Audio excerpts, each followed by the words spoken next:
Thank you very much, Luke, and good afternoon, everyone. It is my extreme pleasure to be part of BankWest Business Connect. I spend a lot of my time sharing with audiences the ways that technologies can be used in all different vertical industries for innovation. But then I also spend a lot of time talking about the dark side of technology and what can go wrong.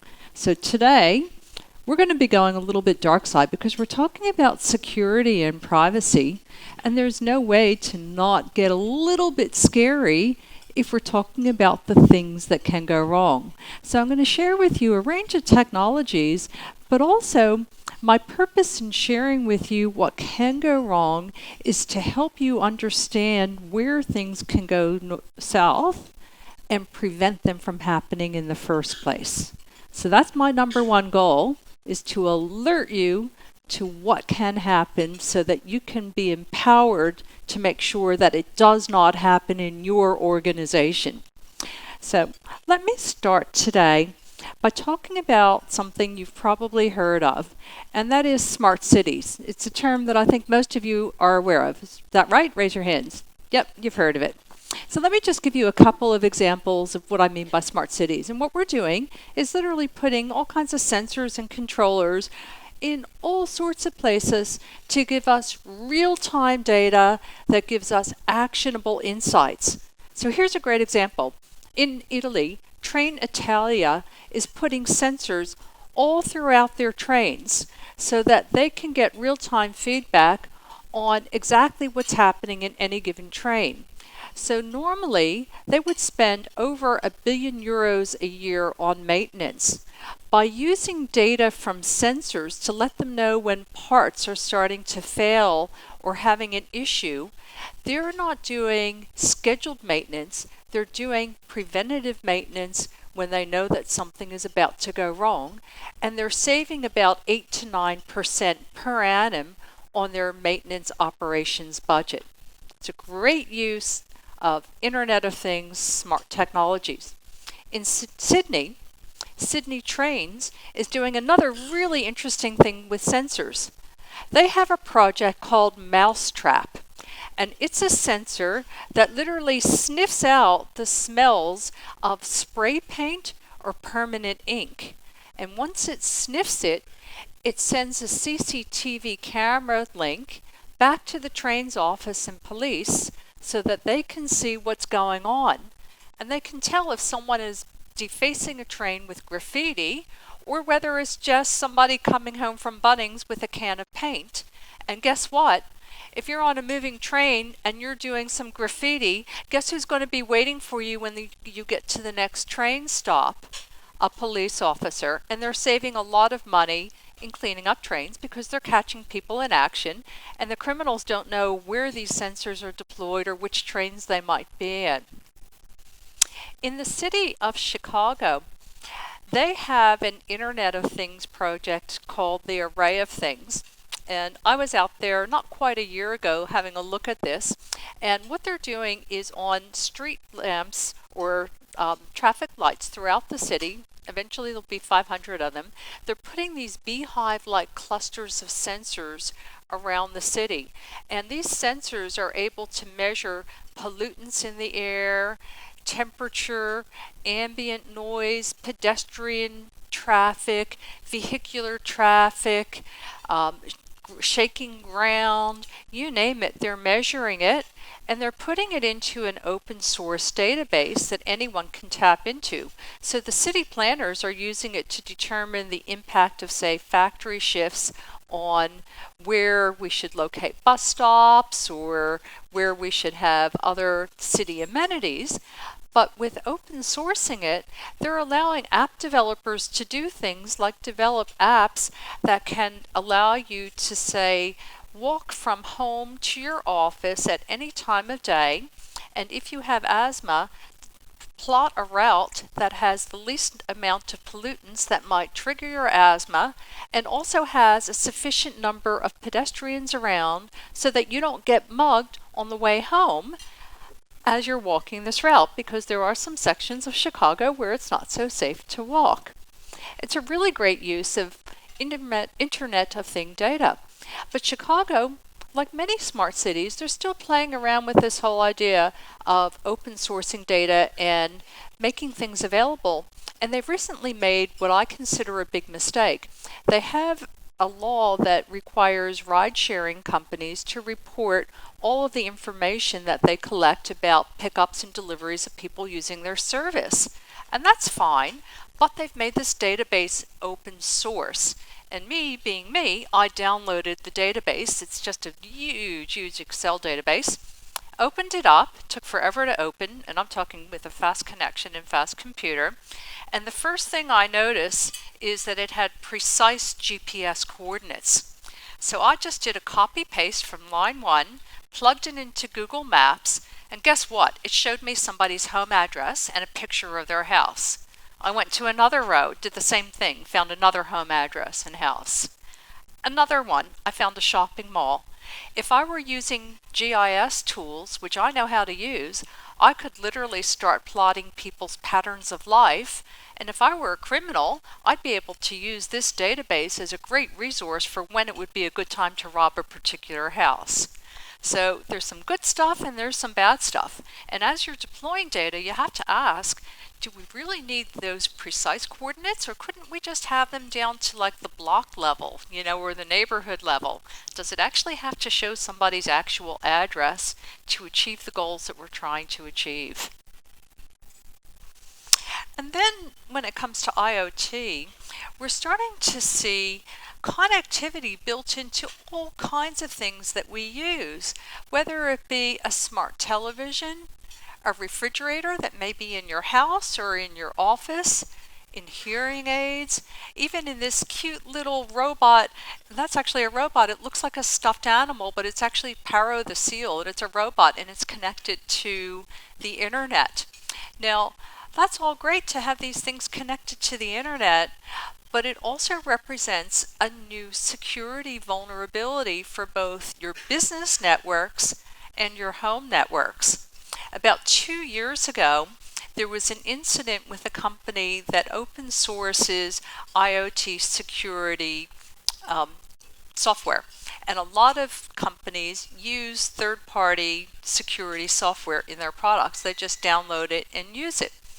This one was from a company called GSoap, and over 1 million developers had downloaded it and used it in their products. And it turned out that there was a buffer overflow, so basically a memory leak that allowed people to take control in real time of video cameras and would prevent somebody from being able to gain access to their CCTV cameras in real time. The authors fixed it, released an updated patch, but if you've got an IoT device, how do you know what kind of security is in that device, whether it's using third-party software, whether a vulnerability has actually occurred, whether it's been patched? As a consumer or as an IT department in a business, you just do not have that visibility. And I think we need more of that visibility so that we can make sure our networks are secure. So word of warning, if you are taking any of these smart devices into your homes or in your offices, you need to make sure that they are secured or cut off from your network. One way or another, you've got to be able to control this, or you've introduced a new vulnerability. Another amazing set of technologies is augmented and virtual reality. So with augmented reality, what you are seeing is either using a smartphone or maybe augmented reality glasses superimposed on the real world extra information. With virtual reality, you're completely immersed in the digital world and you're wearing a pretty clunky headset these days. There's a really great use for both of these technologies in the business world. These pictures are from Spain, from a water treatment company called Acciona Agua, and they're using both. They're using virtual reality to allow people to train on the water treatment plant systems, and they can literally do anything that they want. They can make mistakes, and there's nothing bad that happens in the real world, and they can have multiple people collaborate in real time. It's a great training tool, something that you ought to think about in your companies. What they are also doing is empowering their maintenance workers with augmented reality glasses so that as they're looking at these rows of water pipes, they're getting extra information that's coming right from the water treatment SCADA system in real time, so they can look at a pipe and know exactly what's in it. They can see the temperature, they can see a nozzle and directions on which way to turn it. There's video conferencing capabilities, so if something is out of whack and you need an expert from the other side of the world or from the control center, you can do on-the-fly video conferencing. Fantastic tool. But what if someone hacked into that augmented reality feed, and instead of saying turn the nozzle this way, which is what you need to do for safety, the hacker had you turn it the other way around? That could result in a disaster. So as you're looking at these technologies and looking to deploy them for really good business purposes, you also want to take a look at what can go wrong and make sure that it doesn't go wrong. So let's talk about social media and privacy. I am continually gobsmacked by the amount of information that people willingly put out in social media about themselves. People will give their date of birth, their address. I bought a brand new TV, put the picture up. Here's my new house, put the picture up. I'm going on a holiday to Greece for 2 weeks, Why not just post a sign and say, hey, please come rob me. I've got this new TV and all these great toys in my house and I'll be away for a few weeks. But that's just part of it, It's like we're trading convenience, but we're putting so much information out there, and I think a lot of people are not aware of exactly what they're doing when they put this information out. But then there have been some really bad incidents that have happened from the social media companies themselves. I think everyone has probably heard of Facebook and Cambridge Analytica. You heard about that one yet? The US election might have actually been impacted, probably was, by that one. Basically 87 million people impacted because 200,000 people downloaded a personality quiz. That's a big impact, and it's because of the fact that they had access to the friends of the people who downloaded that information on that app. Facebook has had other problems too. When they were under investigation for Cambridge Analytica, they found out that up to 2 billion people could have been impacted by people scraping information through automated programs, just every Facebook user, getting all kinds of private information. There's also been other security breaches as well, and they're not the only ones. There was a study that I was reading recently where Google and Maps in particular, but it could happen with any navigation system, was actually found to be tracking information about people's location, even if they had their privacy set to do not track, do not record. And Associated Press commissioned Princeton University computer scientists to look at whether data was being collected, and they found out that even when privacy was turned on, data was being collected.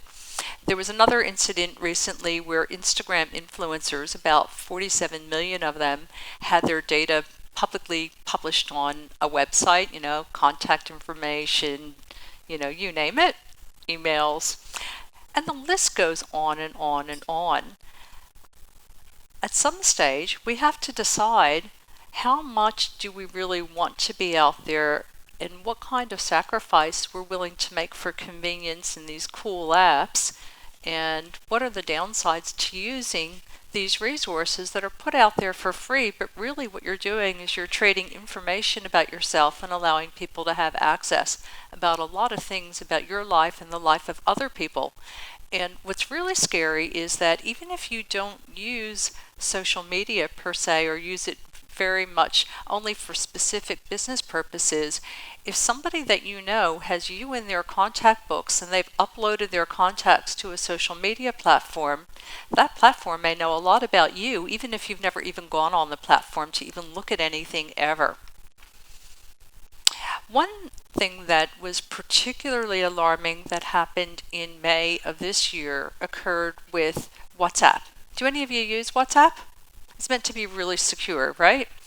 Well, there was a vulnerability, and I'll say to you right now, it's been patched, but you want to make sure if you've got it on your phone or anywhere else, make sure you've got the latest version, because what happened was that hackers managed to corrupt this, where all they had to do was call you on WhatsApp. You didn't even have to answer that phone call. It could be a missed call, and that allowed them to get operating system level of your phone. That's a pretty serious vulnerability. So please, if you're using WhatsApp, make sure you've got the latest version. Then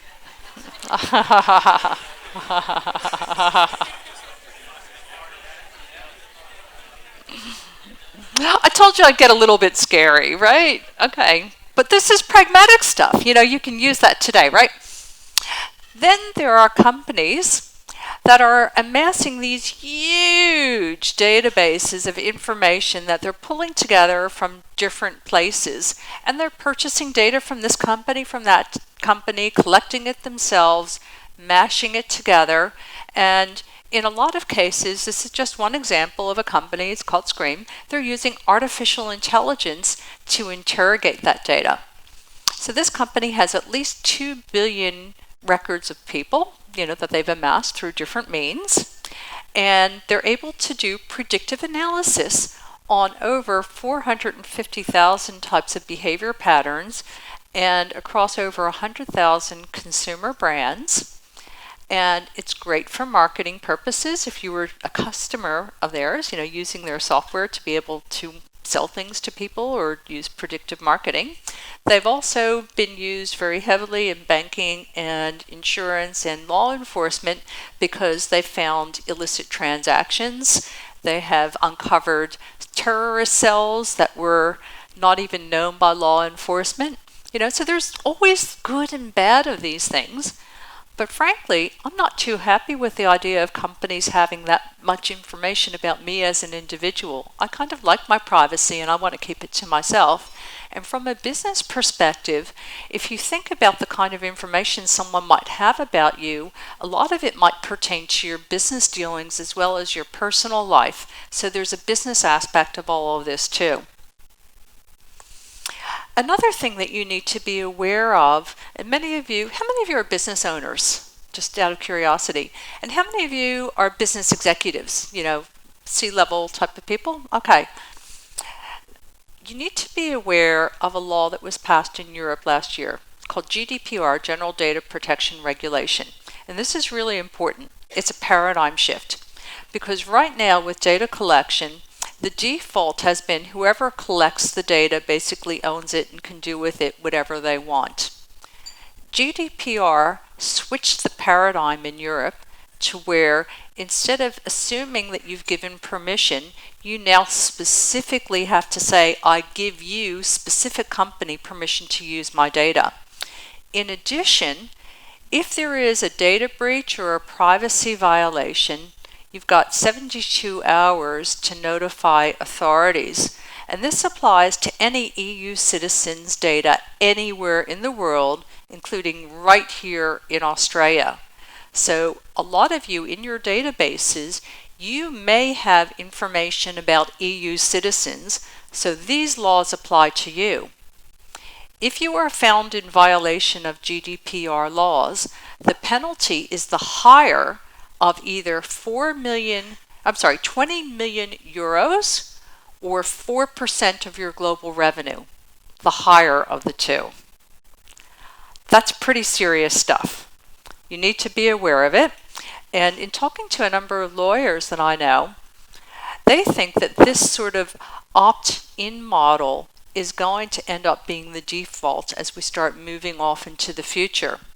So you need to start thinking about the kinds of data that you collect and hold, and do you really need to have that data, and what precautions do you have to prevent unauthorized access or accidental leakage, and are you storing it all in one place, or is it spread out so if one database is hacked, they're not getting into everything? A lot of different aspects of this go into data collection that you retain and hold and why you're holding it and for how long and who has access. One of the questions that I have been asking is, with all of these privacy violations that have been happening, are they really crimes against humanity? Like really serious society level crimes? Well, back in 1948, the United Nations had a Declaration of Human Rights, and they said that privacy is a fundamental human right. It is absolutely essential to the freedom of expression, to the freedom of speech, to the democratic process, to secure financial transactions, to living a fulfilling life, and to be able to have dissenting views without fear of persecution. And they've since, in many occasions, updated this, even very recently, into the digital age, and have come out and said the collection of metadata is contrary to these basic fundamental privacy rights. So one of the questions that I ask is, what do we do about all of these privacy violations that are happening all the time? And I'm also becoming increasingly concerned about some of the censorship that is happening with social media companies and with search engines of suppressing alternative views. So I don't know if any of you have heard of it, but there are now some moves to basically force search engine companies like Google and others to not show results for people that have views against vaccines, anti-vaxxers. You know, whether you agree with it or not is actually not really the issue. It's the fact that you're not able to just organically in the main search engine that you use find alternative information. There have also been incidents where people like Alex Jones, who's sort of outspoken, has had, his social media pages taken down, and many others who hold alternative views. And the question that I ask is that the kind of society that we want, where just because somebody's saying something that we object to, that their views should be squashed in silence because you can't find them anymore? And it's not even outspoken people, it's people in the alternative health community that are starting to be targeted as well. And things like, using supplements for nutrition and to cure medical conditions. Whether you believe it or not, I think people should have a right to be able to find that kind of information if they desire to find it. There are other search engines that you can use that you can still find the information. An example is DuckDuckGo, and that's one that you can go to if you're looking for something and you can't find the results on the main search engines. Another thing I've become very concerned about is the rise of these massive super hacks. And boy, some of the stuff is scary. There was a guy who was, quote, a white hat hacker, but he actually managed to get into the satellite communication systems of an airline in the air through the entertainment system and was able to muck around with their communications. There have been people who've been able to open prison cell doors remotely, and think about like opening a door into a nuclear plant, that's a little bit scary. There's another incident where somebody got to an oil rig and managed to tilt the whole rig. And one that I found the most disturbing, and this is from a couple of years ago, Juniper, which makes VPN software and hardware, virtual private networks, it's what you use for encryption in a lot of your networks maybe. Somebody managed to get at the source code and put in a back door that allowed them to get access to almost any network where Juniper equipment was, and it went undetected for a couple of years. And it was so well done that it was not a hack. It had to be an inside job. There's just no way that somebody could have just hacked the source code. And these things happen all the time. Another thing that's happening and is getting scarier are very realistic phishing attacks. So this is an example of an email that one of my young mentees got, and unfortunately she received this email that looked like it was from PayPal right when her grandfather had died, and she was in an extremely emotional state, and she clicked the click here because it looked like the real thing. To make a long story short, she had her identity compromised, and she lives in Sydney where I do. And I've coached her through this, trying to get her identity back, and it's been a long process. The police, where she reported it to, told her at first there was nothing at all that they could do, but then I said, no, that's not how it works. And I started running down the list of what you have to do when you're compromised. and I said, you need to get a police report number, and your driver's license was impacted in this, and that's a big thing. You need to get your driver's license number changed. So she got the police report, went back to New South Wales RMA, back and forth a few times, and guess what? They would not change her driver's license number. They issued her a new card, but it had the same driver's license. And they said to her, and I verified this subsequently, that the only way that you can get a new driver's license number is if you go to court and get a court order to do it. That is just ridiculous. She had a police report and she couldn't get her driver's license number changed, and you have that for the rest of your life. We need to make it easy for victims of identity theft to be able to recover their identity. In the US, they have a portal that literally allows you access to all these different agencies across 50 states to help you through the process. Why don't we have something easy here? I mean, for heaven's sakes, going to court to change your driver's license number for a kid in university, that's pretty daunting and expensive. And you know what? With artificial intelligence, we actually have the technology where we could actually put a stomp to it. Because with AI, we can use image recognition to detect that that's a logo from PayPal and it's a financial institution. We can look at the email that it's come from and see if it matches any real PayPal domains. We could look at the links that are in that email and see if they really go to a PayPal website. We could look at the heuristics of the wording and see whether it looks like it's a phishing email.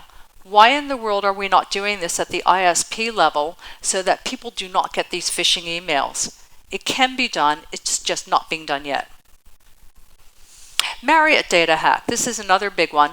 I personally was caught up in this because I travel all the time.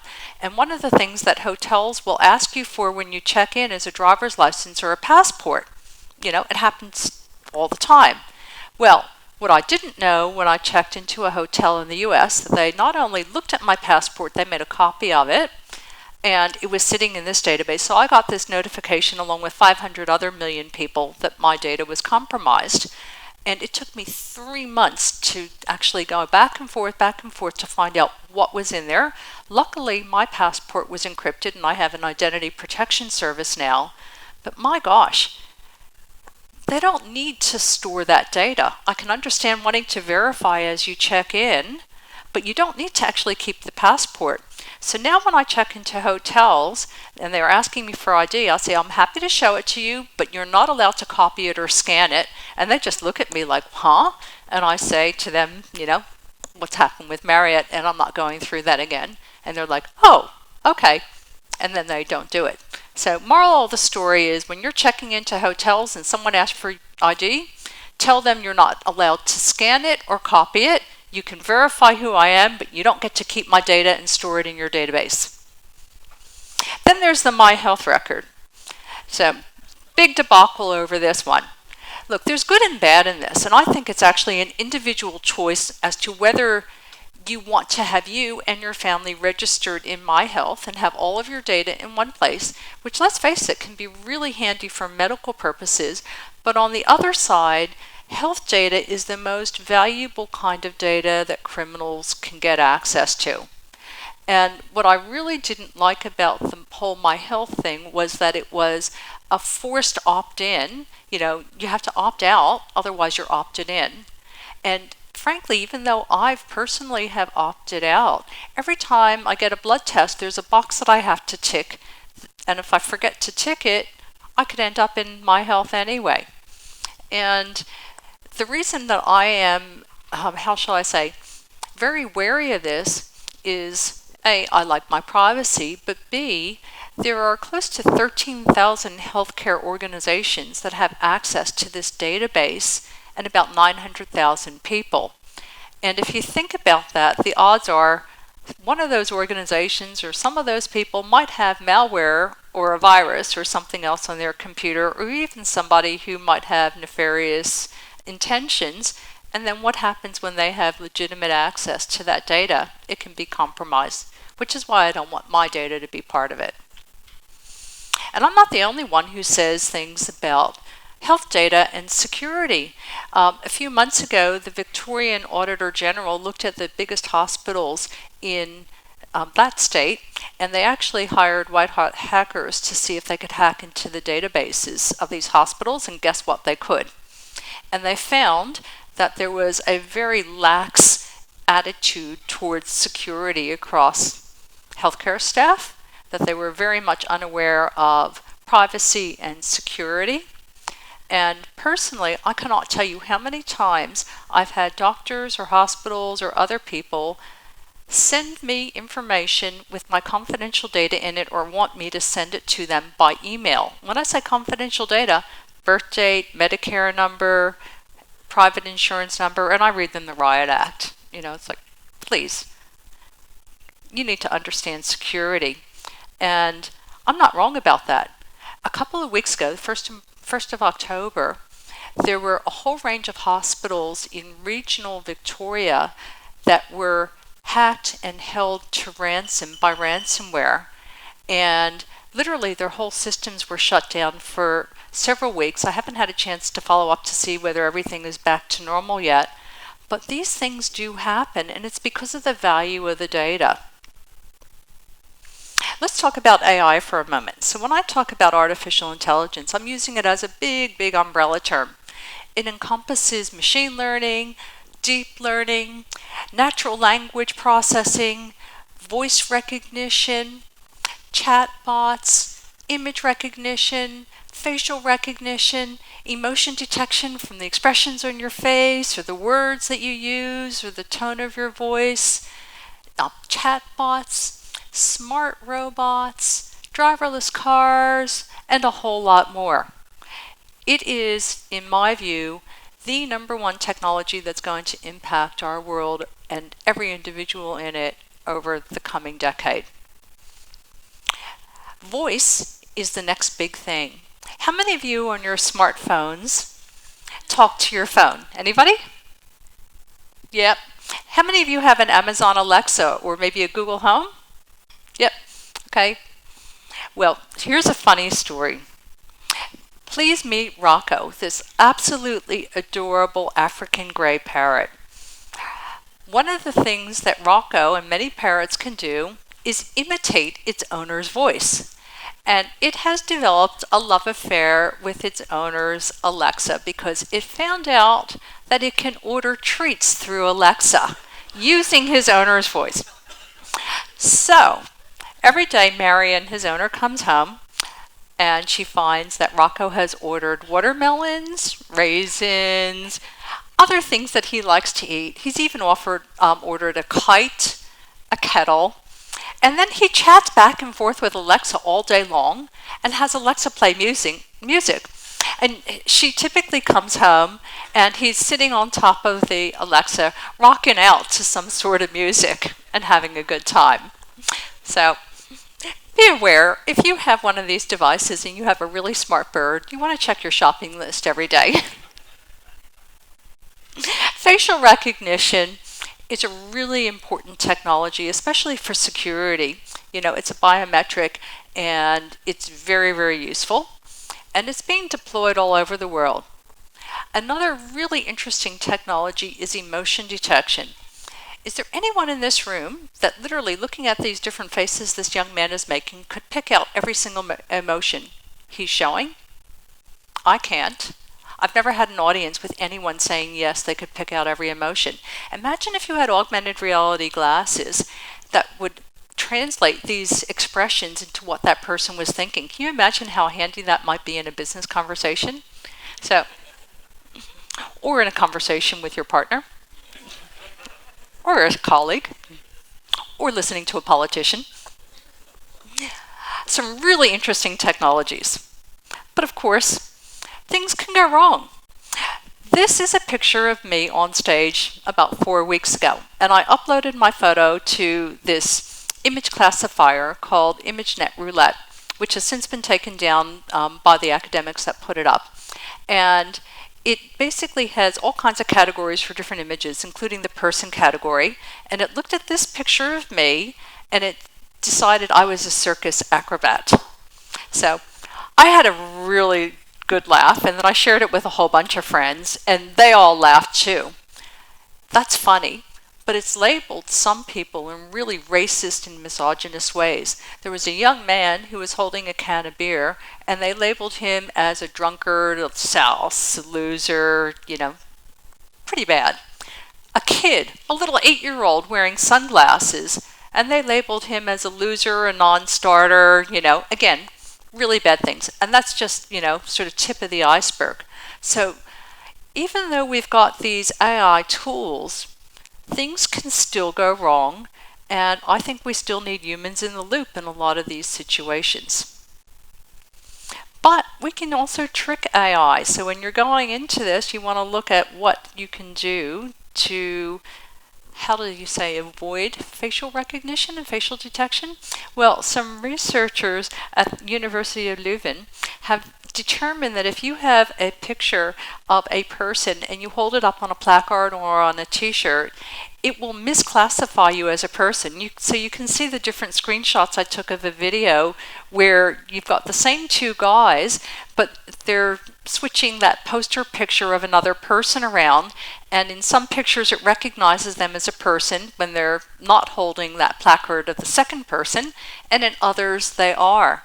And it's one way of avoiding facial recognition systems. Another way is with glasses or special makeup or even hairstyles. One of the things that researchers at Iowa State University are working on is what may end up being an invisibility shield. Right now, they're working on it for radar cloaking, and they're using this metamaterial called galvanistan, which is like a liquid metal, and it's stretchable, bendable, flexible, and I've been tracking this for about 4 or 5 years now, and the work still continues as of about a week ago. And they're able to literally have this metamaterial make things invisible to radar. So you're thinking stealth planes. But one of their goals is to be able to make it smaller and go to higher frequencies like visible light. So someday you might have clothing or makeup that you wear that makes you invisible to cameras. There are other ways of tricking AI. If I wanted to hack into a database, I could jiggle less than 1% of pixels and make you think that that school bus was an ostrich or a pyramid. And to a human, it would still look like the same picture, but to an AI, it would completely misclassify something. And again, think about the sort of bad implications of what could happen if, let's say, a commercial plane were misidentified as an incoming nuclear missile. That could be a very bad outcome if there was no human in the loop. And then there are teeny tiny little itsy bitsy drones. This is a picture from Harvard University, and it's RoboBee. And it's a real project, but it's still tethered. But you can see how tiny it is, smaller than a US penny.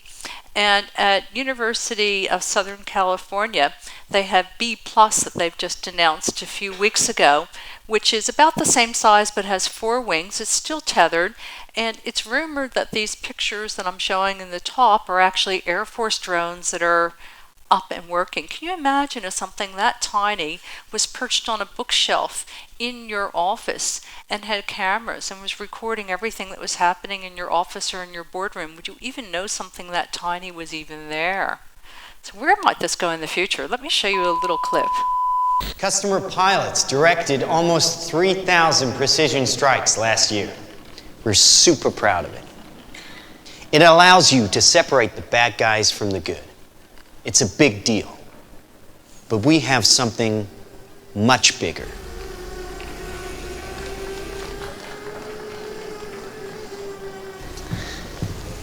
Your kids probably have one of these, right? Not quite. Hell of a pilot? No. That skill is all AI.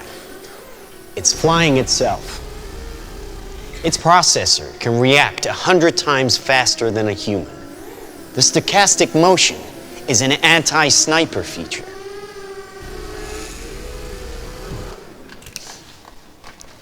Just like any mobile device these days, it has cameras and sensors, and just like your phones and social media apps, it does facial recognition. Inside here is 3 grams of shaped explosive. This is how it works.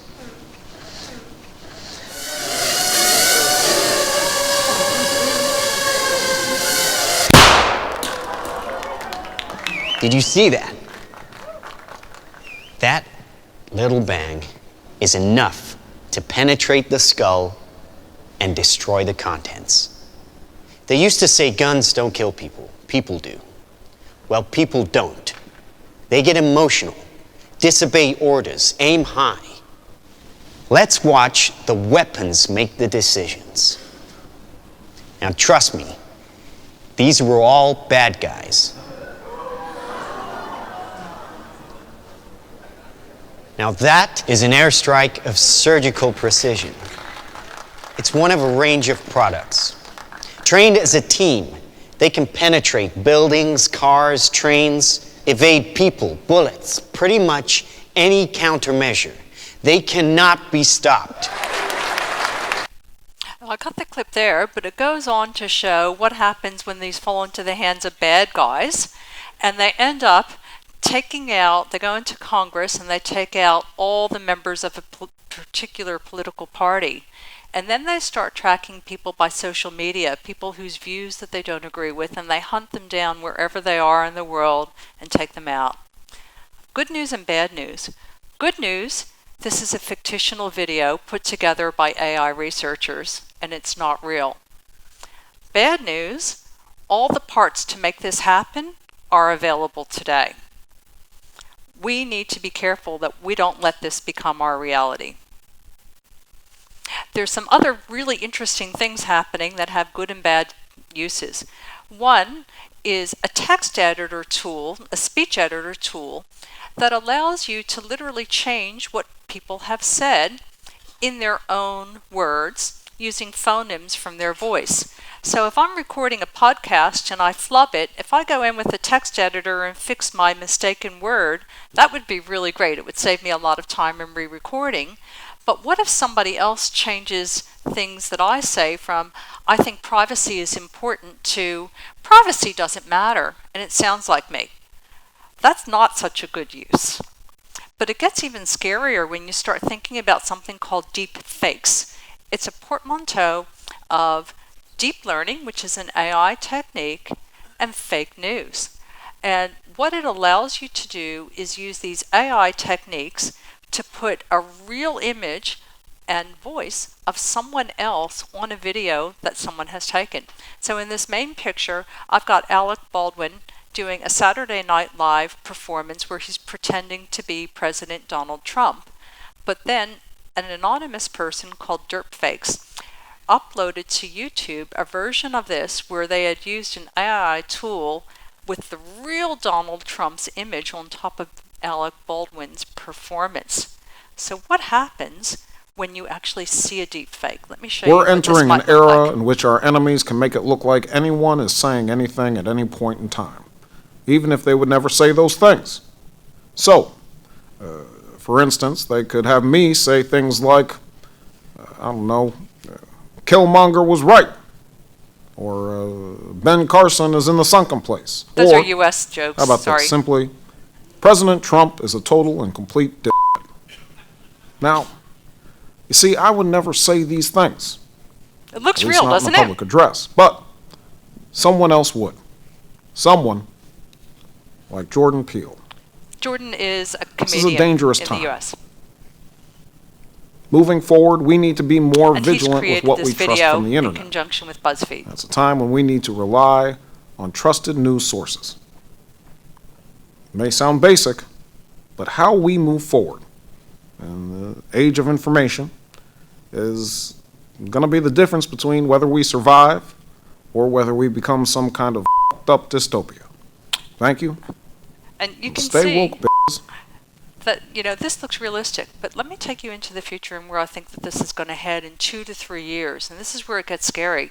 So how many of you use video conferencing as a tool in your work? Quite a few of you. Imagine that your video conferencing feed was hacked into in real time, and you thought you were talking to a colleague and you're talking about a merger and acquisition, and that your colleague has just come back from the US and you knew that they were flying back, and they do a video conference call with you. It looks like them, it sounds like them, and in the background looks like their office. You've been there a million times, you know what it looks like, nothing untoward, and they're saying, hey, you know, I've been on a flight for 17 hours, can you update me with the latest on blah, blah, blah deal? And guess what? You do. And little did you know that that video was hacked into. And you've now disclosed market information and you're in deep trouble with ASIC. So who do you think is responsible? The person who accidentally disclosed information? The hacker? The company who has control over that video network, or someone else? You know, how many think the person who accidentally disclosed the information? Anybody? How many think the company whose video network it was? A few? How many think the hacker? Somebody else? Well, I was at conferences, regulatory and legal conferences, and what was really disturbing to me was that most of the people at these conferences wanted to blame the person who had inadvertently been tricked into leaking the information. We need to update our laws, and we need to really be thinking very seriously about what the impact of these technologies are going to be. Oh gosh, there's so much more to say and so little time to say it in. AI has many uses. It can detect fraud by literally looking at the patterns that people use on a banking website and noticing if you're doing something out of the ordinary and contacting the fraud team in real time just because you've done something, purportedly done something that's unusual for you. How smart can AI get? Well, I think it's going to get very smart. It's getting smarter all the time. AI researchers a few years ago predicted that between 2030 and 2040, that AI could reach what they would call general intelligence level or human level. That's half of the AI researchers. And if you take this out to the year 2075, 90% of them thought that that could happen. But with advances in quantum computing, it might even happen faster than that. So what's going to happen in the future? You know, are we going to take tech into our bodies? Well, probably we'll start with something like smart contacts. I don't know if any of you have heard of smart contacts, but they're contact lenses that would have, if you can imagine, all the applications that you have on your smartphone, plus facial recognition and video. So blink, and you start to take pictures or videos. Google, Sony, and Samsung all have patents that allow you to do that. And biotech. So those three combined. So if you can imagine having contact lenses that give you autofocus, no more reading glasses, telephoto vision, infrared vision, be able to look at the chemicals in your tears and determine your insulin levels, or determine whether you have a pre-glaucoma condition, and by the time they come to market, all these opaque bits will be transparent. These are pictures from Google. This one was 2014, the big one. The smaller one is 2016. They're eventually going to happen. I've been tracking this for at least 5 years now, and the researchers keep saying, 5 to 7 years, 5 to 7 years, and it keeps moving out. I think we're going to see it. I'm not sure exactly when, but it's bound to happen. But the next thing that we're going to see is this whole concept of brain-machine interfaces. And initially it will be for medical purposes, but can you imagine if you had an interface in your brain that allowed you to think a question and get an answer from whatever the Google of the 2030s or 2040s was? Or if you needed to solve a really complex problem, you'd have access to supercomputer processing just by thinking about it. Or you wanted to send an email out, and instead of typing it, you just thought it, and off it went, and whoops, better hope you don't send it too fast. But what if it had an autocomplete function like we've got with text on our iPhone, and you have a random thought, and the AI chip in your brain doesn't know how to distinguish between the random thought and something that you would actually do?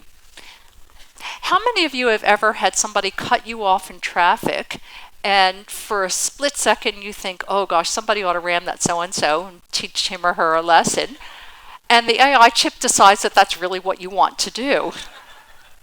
Oh my gosh.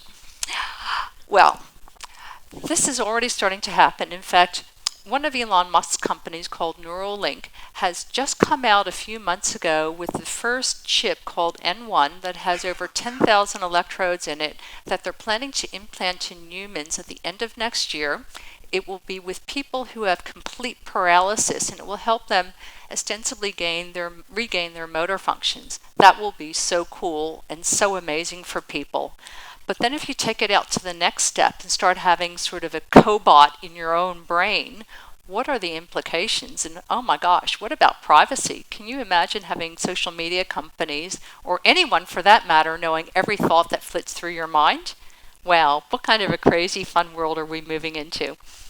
Well, I hope you have enjoyed this and learned a few things and gotten a few tips for your business today. Thank you so very much.